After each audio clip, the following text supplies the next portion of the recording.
Hello বন্ধুরা, Godzilla এবং কংকে নিয়ে কাহিনীটি শুরু হয়। আর্থের গভীরে রয়েছে হলো আর্থ। আমরা দেখতে পাই যে হলো আর্থের মধ্যে কং এর পিছনে অনেকগুলো টাইটেন পড়েছিল। কং ভাগতে ভাগতে একটি পাহাড়ে এসে পৌঁছে যায়, আর তখনই এই খতরনাক টাইটেন গুলো কংকে মারার জন্য সামনে আসে। তখনই কং একটি পাথর তুলে ফেলে দেয়, যার কারণে লুকিয়ে থাকা গর্তের মুখটি খুলে দেয়। বেশিরভাগ টাইটেন কং এর বানানো এই ট্র্যাপে পড়ে যায়, আরেকটিকে ধরেছে বীজ থেকে ছিঁড়ে ফেলে। এই থেকে সব বাকি টাইটেন গুলো তাকে দেখে ভয়ে পালিয়ে যায়। এরপর কং হলো আর্থে একাই থেকে যায়। অন্যদিকে আমরা ডক্টর এলিনের সাথে দেখা করি, যিনি দুনিয়াতে টাইটেনের জন্য আসা হামলাগুলি পরীক্ষা করে থাকে তাদের সিগন্যালের সাহায্যে। গডজিলা, যিনি নিজে এক মনস্টার যা মানুষদের অন্য টাইটেনের হাত থেকে রক্ষা করে, আর আজকাল সে সমুদ্রের গভীরে থাকে। একদিন রোমে যখন এক খতরনাক টাইটন হামলা করে, তখনই গডজিলা তাকে মারার জন্য পানি থেকে বাইরে চলে আসে। গডজিলা এই টাইটানের সাথে লড়াই করতে লাগে, তাকে হারাতে হয়ে শেষে গডজিলা তার অ্যাটমিক ব্রেথের সাহায্যে তাকে মেরে ফেলে। এরপর সে আবার পানির মধ্যে চলে যায়।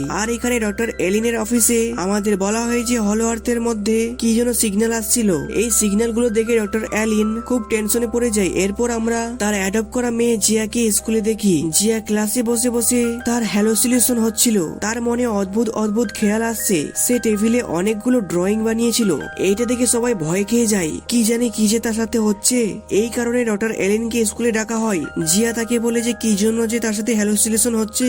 সে চোখ বন্ধ করলে আজব আজব ছবি দেখতে পায়। এই থেকে জানা যায় যে জিয়া কং এর সাথে বা অন্য কোনো টাইটানের সাথে কথা বলতে পারে। রাত্রে জিয়ার আবার হ্যালোসিলেশন হয়। সে এইসব জিনিসগুলো দেখে ভয় পেয়ে যায়। সে ডক্টর এলিনকে বলে যে হলো আর্থে কং এর মনে হয় কিছু বিপদ এসেছে, সে তার সাথে দেখা করতে চাচ্ছিল। ডক্টর এলিন তাকে বলেছে ঠিক আছে, আমি কিছু ব্যবস্থা করছি, এখন তুমি ঘুমিয়ে পড়ো। এরপর সে জিয়ার বানানো ড্রয়িং গুলো সে ভালো করে দেখছিল, যা দেখার পর তার মনে পড়লো যে দুপুরে হলো আর্থ থেকে যে সিগন্যাল গুলো এসেছিল একদম জিয়ার ড্রয়িং গুলোর মতোই। সেগুলি নিয়ে সে এক এক্সপার্টের কাছে যায়, যিনি এই ব্যাপারে ভালো করে বুঝতে পারে। সেই সিগন্যাল গুলো তাকে দেখায়। সে ভালো করে দেখে আর তাকে বলে যে এইবার এই সিগন্যাল না কোনো টাইটেন পাঠিয়েছে আর না কোনো কং পাঠিয়েছে, এই সিগন্যাল হচ্ছে মানুষের পাঠানো। হলো আর্থ থেকে মানুষ সিগন্যাল পাঠিয়েছে, ব্যাপারটা আলাদা। এরপর ডক্টর এলিনের ফোনে মেসেজ চলে আসে যে গডজিলা জল থেকে বার হয়েছে, যা দেখার পর সে বুঝে যায় যে নিশ্চয়ই দুনিয়ার উপর বিপদ আসছে, যা গডজিলা আগে থেকে বুঝে যায়। পানি থেকে বার হওয়ার পর গডজিলা পুরনো এক জায়গায় আশ্রয় নেয়। এরপর আমরা দেখি যে কং ও হলো আর্থ থেকে আর্থের উপরে চলে আসে, আর তাকে বার হতে ডক্টর এলিন আর জিয়া দুজনই দেখছিল। কং তাদেরকে বুঝিয়ে দেয় যে তার দাঁতের ব্যথায় সে জর্জরিত হয়ে আছে। তার দাঁতের ট্রিটমেন্ট করার জন্য সে ডক্টর এলিনের কাছে সাহায্য নেয়। ডক্টর এলিন তার দাঁতের ট্রিটমেন্ট করার জন্য তার এক টিম মেম্বারকে ডাকে। সে প্লেন থেকে নামে আর তার দাঁতে একটি রশি বেঁধে দেয়, আর প্লেনে গিয়ে জোর দিয়ে সেই রশি তার সাহায্যে দাঁতটি খুলে ফেলে দেয়। কিছুক্ষণ পর কংকে একটি নকল দাঁত লাগিয়ে দেওয়া হয়। ডক্টর এলিনের অফিসে আসার পর সিগন্যাল স্পেশালিস্ট তাকে বলে যে এইসব সিগন্যাল মানুষের ভেজা আছে। সে আমাদের হলো আর্থের আসার বিপদের ব্যাপার বলে। এরপর ডক্টর এলিন হলো আর্থের ভিতরে যাওয়ার জন্য সিদ্ধান্ত নেয়। সে তার এক নিজের টিম বানিয়ে নেয়, যার মধ্যে সে নিজে আর তার মেয়ে জিয়া আর এই সিগন্যাল স্পেশালিস্টকে নিয়ে এরা সবাই আর্থের ভিতরে যাওয়ার ছিল। এরপর আমরা দেখতে পাই যে কং এর সাথে হলো আর্থের ভিতরে যাচ্ছিল। এই যাত্রাটা অনেক খতরনাক ছিল, যাকে পার করতে তাদের অবস্থা খারাপ হয়ে যায়। কিন্তু এরপর তারা হলো আর্থে পৌঁছে যায়, যা দেখতে অনেকটা সুন্দর ছিল। এখানে কং নিজের ঠিকানায় চলে যায় আর এরা তার নিজের তৈরি জায়গায় চলে যায়। আর্থের সার্ফেসে ডক্টর এলিনের যে ক্যাম্পটি ছিল, যেখানে গডজিলার মুভমেন্ট ট্রেস করা হয়েছিল, যেন বোঝা যায় যে বিপদ কোত্থেকে আসছে। এরপর দেখানো হয় যে গডজিলা নিজেকে তৈরি করছিল যুদ্ধের জন্য, নিজের অ্যাটমিক ব্রেথকে স্ট্রং করছিল। কিন্তু কিছুক্ষণ পর ডক্টর এলিনের লোক গডজিলার উপর অনেকগুলো মিসাইল ফায়ার করে দেয়, আর এই কারণে তার অ্যাটমিক ব্রেথের পাওয়ার বেড়ে যায়। এখানে হলো আর্থের ভিতরে ডক্টর এলিন এসে দেখেছে তাদের ক্যাম্প ধ্বংস হয়ে গেছে। এখানে হলো আর্থের কংও বুঝতে পারে যে নিশ্চয়ই কোনো টাইটেন আসছে, আর তার সাথে সে যুদ্ধ করার জন্য এক্স নিয়ে প্রস্তুত ছিল। আর তার পিছু করতে করতে সে একটি গর্তে পড়ার সময় সে হলো আর্থে একটি নতুন জায়গায় চলে যায়, আর এখানে সে এক অনেক বড় জায়গা খুঁজে পায়। তার কাছে একটি ছায়া চলে আসে। সে দেখতে পায় সেখানে এক ছোট্ট গরিলা। কং তার সাথে বন্ধুত্ব করার জন্য হাত বাড়ায়। এই ছোট্ট গরিলা তার হাতে কামড় দিয়ে দেয়। কং তার পিছু করতে লাগে। সেখানে অনেকগুলো তার মতো গরিলা এসে তারপর হামলা করে দেয়। কং প্রথমবার তার মতো এত বড় বড় গরিলা দেখছিল। সে এক ঝটকায় তাদের কাছ থেকে নিজেকে ছাড়িয়ে নেয়। আর যখনই সে ছোট গরিলাটিকে তারপর হামলা করতে দেখে তাকে সে একটি ব্যাটের মতো নিয়ে ছুঁড়ে ফেলে দেয়। এরপর সে ওই ছোট গরিলাটিকে তাকে তার কাবিলায় নিয়ে যেতে বলে। সে তার কথা মেনে তাকে তার কাবিলায় নিয়ে যেতে লাগে। অন্যদিকে আমরা হলওয়াতের মধ্যে ডক্টর অ্যালিনের সাথীদের দেখি যারা সিগন্যালের খোঁজ করার চেষ্টা করতে লাগে। তারা এক জঙ্গলে এসে পৌঁছায় আর বলে যে এই জায়গাটা খুব খতরনাক, অনেকগুলো টাইটান এখানে থাকে আর তাদের যদি বাঁচতে হয় আমার কথা মতো চলো। সে তো কথা বলছিল, ইতিমধ্যে এক ড্রাগন ফুল সেই লোকটিকে পুরোটি খেয়ে ফেলে আর তারা সেখান থেকে পালিয়ে যায়। একটু দূরে যেতেই জিয়া একটি গড এর চিত্র দেখতে পায় আর হঠাৎ একটি বাটারফ্লাই সেই পাথরটির উপর গিয়ে বসে যায়। জিয়া যখনই পাথরটাকে টাচ করে তো সেখানে একটি ছোট্ট টার্নাল থেকে জল বেরিয়ে আসে আর এই জলটির স্রোতের পিছু করে তারা এক জায়গায় পৌঁছায় যেখানে ইনভিজিবল প্রোটেক্টিভ সেলফ লাগানো হয়েছে। ডক্টর অ্যালিন যখন এই সেলফটিকে খোলে তার সামনে তারা এক দুনিয়া দেখতে পায়। অন্যদিকে আমরা ওই ছোট গরিলাটিকে দেখি, সেই গরিলাটি তাকে তার কাবিলায় না নিয়ে গিয়ে ধোকা দিয়ে একটি নদীর কাছে ছেড়ে দেয়। সে জানতো যে এর মধ্যে একটা বড় টাইটান লুকিয়ে আছে। হঠাৎ এই লুকিয়ে থাকা টাইটানটি জল থেকে বেরিয়ে আসে আর কং এর উপর হামলা করে দেয়। তার হামলার হাত থেকে বাঁচার জন্য সে তার এক্স হাতিয়ারটির সেই টাইটানটির মুখে ঢুকিয়ে দেয়। এই টাইটান কংকে পানিতে ডুবানোর চেষ্টা করছিল আর এইসব দেখে সেই গরিলাটি ভয়ে সেখান থেকে ভেগে যায়। ভাগতে ভাগতে তার সামনে একটি জিনিস এসে পড়ে, সেটা আর কিছু না সেই টাইটানটির মাথাটি ছিল। এইসব দেখার পর ছোট গরিলাটি এই ব্যাপারটা কনফার্ম হয়ে যায় যে সে কোনো নর্মাল গরিলা না।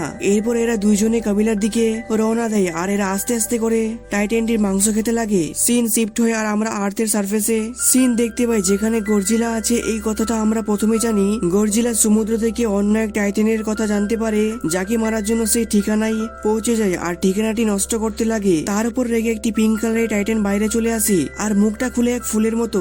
সে তার সাহায্যে গর্জিলার উপর হামলা করা ছিল, কিন্তু এখানে গর্জিলা প্রথমে তাকে নিজেকে কন্ট্রোল করে নেয়। গর্জিলা নিজের অ্যাটমিক ব্রেথের সাহায্যে সেই টাইটানটিকে মেরে ফেলে। এখানে হলওয়ার্থে ডক্টর অ্যালিন এক নতুন এলাকা খুঁজে পায়। এরা এই এলাকার মধ্যে ঢোকার সাথে সাথে অনেকগুলো মানুষ তাদের উপর হামলা করে দেয়। এরা সেই লোকগুলো যারা কং এর সাথে কথা বলতে পারে আর এরাই ডক্টর অ্যালিনের কাছে সেই সিগন্যালগুলো পাঠিয়েছিল। এর আগে তারা তাদেরকে মারতো। তাদের দলের একটি মেয়ে জিয়া কে চিনে ফেলে যে সে তাদের দলের মেয়ে। জিয়া সত্যি তাদের দলের মেয়ে ছিল কিনা এইটার জন্য তাদের সবাইকে সর্দারের কাছে নিয়ে যাওয়া হয়। তিনি জিয়ার হাত ধরে তার পুরো মাইন্ডটা পড়ে নেয় আর জেনে ফেলে যে সে তাদের দলের মেয়ে। তাদের বিপদের ব্যাপারটা জানায়। এরপর ডক্টর এলিনের সেই লোকগুলোদের কাছে বিপদের ব্যাপারটা জানতে চাই যার সিগন্যাল এরা তাদের কাছে পাঠিয়েছিল। যেখানে আমাদের বলা হয় যে হলওয়ার্থের মধ্যে কং এর মতো অনেকগুলো গর্জিলা থাকে আর তাদের উপর অন্য এক টাইটান শাসন চালায়। সে হলওয়ার্থের সাথে সাথে এই দুনিয়াকে শাসন করতে চাচ্ছিল। আর যখন সেই প্ল্যানিংটা করে আর্থের উপরে যায় তো সেখানে গর্জিলা তাকে হারিয়ে আরেকবার হলওয়ার্থের মধ্যে বন্দি করে দেয়। সে এখনো তাদের জন্য এক বড় বিপদ। অন্যদিকে দেখানো হয় যে সেই ছোট্ট গরিলাটি কংকে নিয়ে তার কাবিলায় নিয়ে চলে যায়। সেখানে সব গরিলাগুলো কাজ করছিল। সে দেখতে পায় যে এক বুড়ো গরিলা কাজ করতে পারছিল না, তো তাকে মারা হচ্ছিল। এই অন্যায় দেখে কং এর অনেক রাগ উঠে যায় আর সে সেই শয়তান গরিলাটিকে তাকে একটা ঘুষি মরেছে দেখায় যে সে সবার থেকে শক্তিশালী। এইসব দেখে সেই গরিলাদের বাদশা কং এর সামনে আসে। এই সেই গরিলা যার ব্যাপারে ডক্টর অ্যালিন জিয়ার কাবিলার লোক বলছিল। গরিলাদের কিং এখানে কং এর সামনে এসে হাসতে হাসতে শুরু করে। সেই গরিলাটি তার মেটালের দাঁতটি দেখে হাসছিল। কিং তাকে হাসতে দেখে অনেক রাগ উঠে যায়, যার কারণে সে তার বাবাকে আগুনে ফেলে দেয়। যা দেখে ছোট্ট গরিলাটি কাঁদতে লাগে। এই গরিলার বিনা কারণে মারার জন্য কং এর অনেক রাগ উঠে যায়। সে যখন এখানে রেগে কিছু বলে তো কিং তারপর তার এক অদ্ভুত বেল্ট দিয়ে তার উপর হামলা করে দেয়। আর এই বেল্টটার সামনে দিকে একটা ক্রিস্টাল লাগানো ছিল। এই বেল্টটা পুরো হামলা থেকে সে বেঁচে গিয়েছিল, কিন্তু শেষে লাগানো ক্রিস্টালের কং এর হাতটি ক্ষত করে দেয়। কিং চালাকি দেখিয়ে আরেকবার বেল্টের সাহায্যে কং এর উপর হামলা করে দেয় আর তার গলাটি বেঁধে দেয়। এর আগে কং মরে যেত, কং তার পুরো জোর লাগিয়ে কিং কে উঠিয়ে ছুড়ে ফেলে দেয়। নিজেকে তার হাত থেকে কিং বাঁচাতে তার লোকেদের জ্বলন্ত লাভাটি বন্ধ করতে বলে। এরপর এখানে এক টাইটানকে আনা হয়। এটা ছিল এক আইস টাইটান। কিং এর বেল্টির আগে যে ক্রিস্টালটি লাগানো ছিল আর এই তার সেই ক্রিস্টাল এর সাহায্যে কিং সেই আইস টাইটানের দ্বারা অনেক কিছু করতে পারে। এরপর কিং আইস টাইটানকে কং এর উপর হামলা করতে বলে।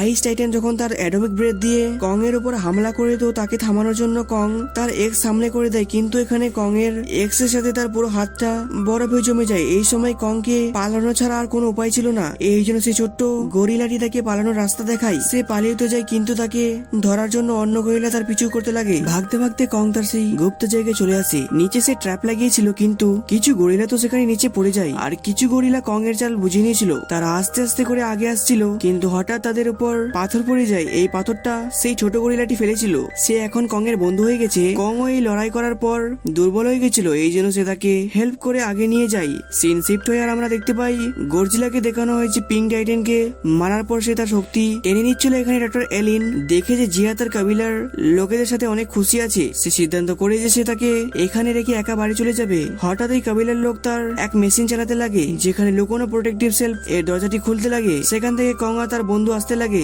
দেখানো হয়েছে পিছনে অন্য এক গরিলা তাদের গুপ্ত জায়গাটি দেখে ফেলেছিল। কং সবাইকে কিং এর সাথে লড়াই ব্যাপারটা বলে এরপর সে আহত হওয়ার কারণে বেহোশ হয়ে যায়। আর যে গরিলাটি সেই গুপ্ত জায়গাটি দেখেছিল সে কিং কে গিয়ে বলে দেয় এই ব্যাপারটা। তার আগে নিশ্চয়ই আর্থে যাওয়ার রাস্তা আছে, যেখানে আপনি গিয়ে আপনি নিজের মতলবটা পূরণ করতে পারবেন, মানে আর্থে রাজ করতে পারবেন। এইটা জানার পর কিং অনেক খুশি হয়ে যায় আর তার আইস টাইটেনকে কন্ট্রোল করে তারপর বসে যেতে লাগে। কিং এর মাথায় যে শয়তানি খবরটা চলছিল গরজিলা বুঝে যায়, কেননা গরজিলা নিজেই তাকে তার আইস টাইটেনকে হলো আর্থে কয়েদ করে রেখেছিল। আর এখন তাদের আসার খবর গরজিলা প্রথম পায়। গরজিলা তো বুঝে যায় যে তার যুদ্ধ এখন এদের সাথেই হবে, এই জন্য সে নিজেকে ভালো করে প্রস্তুত করছিল। এখানে হলো আর্থে ডক্টর এলিনের টিম কংকে ট্রিটমেন্ট করতে লাগে, কিন্তু তার হাতটা খারাপ হয়ে গিয়েছিল। তার ট্রিটমেন্ট করার জন্য এরা কং এর একটি মেটালের হাত নিয়ে আসে। মেটালের হাতটি লাগানোর পর কিছু এনার্জি বুস্টও লাগানো হয়, যার পর সে সব কথা ভুলে যায়। এখানে ছোট গরিলা থেকে দেখে যে তার কিং তার আইস টাইটেনকে নিয়ে এই কবিলার দিকে এগিয়ে আসছিল, সেই কথাটা গিয়ে কংকে বলে, কিন্তু কং এই আইস টাইটেনের কাছে একবার হেরে গেছে। তো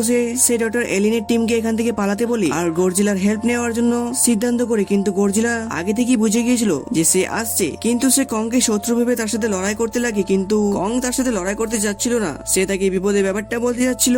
এরপর গরজিলা তার পিঙ্ক কালারের শক্তি দিয়ে নিচেকে বাঁচানোর জন্য কং এর কাছে তার কোনো রাস্তা ছিল না। সে এখানে আইভি ড্রাইভের ভিতরে দেখানো হয় যে জিয়া তার সোলকে এখানকার গডের সাথে সে উড়তে উড়তে গরজিলার কং এর সাহায্য করতে যায়। এরপর আইভি ড্রাইভের সর্দার আরেকবার তার প্রোটেকটিভ সেলফটা বানিয়ে নেয়। জিয়া তার কাছে হেল্প করতে আসে। সে দেখে যে কং আর গরজিলা তো একে অপরের সাথে লড়াই করছে, সে তাদের লড়াই থামিয়ে দেয় আর তাদেরকে বিপদের কথাটি বলে। অন্যদিকে দেখানো হয় যে পানির মধ্যে রেড কালারের জাদুই লিকুইডকে ঢেলে দেওয়া হচ্ছে, যার ফলে আর্থের নিচে উঠে আসা কিছু পিরামিড জুড়তে লাগে, যার ফলে সব গুপ্ত দরজা বন্ধ হয়ে যায়। তার আগে তাদের এই কাজটি সফল হতো। এখানে গরজিলা আর কিং আর আইস টাইটানের সাথে সবগুলো এখানে জমিয়ে দেয় আর আর্থের পোর্টাল বন্ধ করে দেওয়া হয়।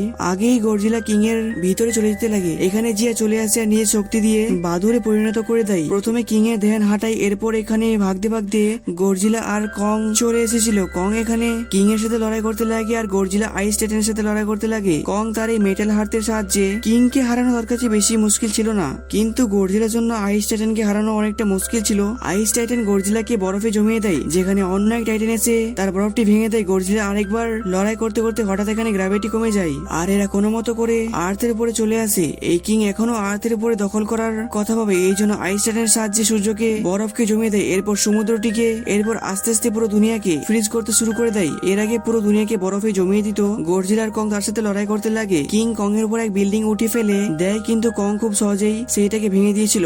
এরপর কং তার উপর একটি জোরে লাথি মারে, যার কারণে দাঁত ভেঙে যায় আর সে মাটিতে গিয়ে পড়ে যায়। সেই ফাঁকে গরজিলা তার বেল্ট থেকে সেই ক্রিস্টালটি খুলে ফেলে দেয়, যার সাহায্যে সে আইস টাইটানকে কন্ট্রোল করছিল। কং এই ক্রিস্টালকে নষ্ট করতে চাচ্ছিল, কিন্তু কিং তার পিছন থেকে ধরে নেয়। এর আগে কিং ক্রিস্টালকে আরেকবার পেয়ে নেয়। এখানে চলে আসে কং এর সেই ফ্রেন্ড সে কং এর এক্স এর সাহায্যে একেবারে মেরে ধ্বংস করে দেয় আর সে আইস টাইটান কিং এর কাছ থেকে আজাদ হয়ে যায়। এখানে গরজিলা কিং কে বলের মতো একে পরের দিকে ঠেলে মারছিল। সেই সময় সে আইস টাইটান তাকে যে সে কয়েদ করে রেখেছিল তার বদলা নেওয়ার জন্য সে তাকে আইস দিয়ে জমিয়ে দেয়। এরপর দেখানো হয় যে গরজিলা তার পাওয়ার ইউজ করে সব বরফটিকে হাঁটিয়ে দেয় আর এখান থেকে মুভিটি শেষ হয়ে যায়। ভিডিওটি ভালো লাগলে অবশ্যই একটা লাইক করবে আর চ্যানেলটি সাবস্ক্রাইব করবে।